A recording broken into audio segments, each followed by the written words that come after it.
I, as a party president and earlier also, was instrumental in forging the alliance for India alliance जाल्लेच, पूण गोंयांनी अलायन्साचे घोडो फुडें व्हरपी हांवूच.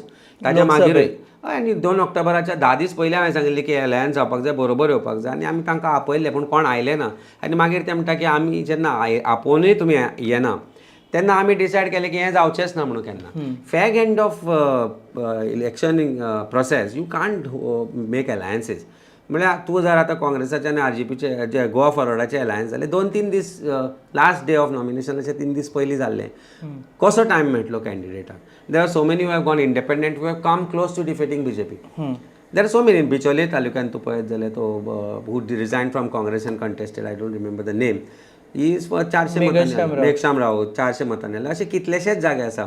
पाळे मतदारसंघान आमचो तुजो हरमळ मतदारसंघान इंडिपेंडंट जिंकला. अशे कितलेशेच जे जागे आसा ज्या जाग्यार there could have been a single alternative which could have been given if all the political parties were on the same. Poinguinim same जाले, पैंगीण सेम जाले. Probably Goa forward came close to रिवणाय. प्रॉब्ली आमची जी मतां आशिल्ली, बाकीची जी मतां आशिल्ली ती जर एड करत जाल्यार probably Goa forward have one. Poinguinim आमी ते पळयले, खोर्ले आमी ते पळयले. अशे कितलेशेच जागे आसा ज्या जाग्यार BJP जिखल्या, ज्या जाग्यार BJPक जिखपाक शक्यच नाशिल्लें, पूण प्रॉबेबली खंय ना खंय तरी vote split is the region. तुम्ही पळयतात GNH.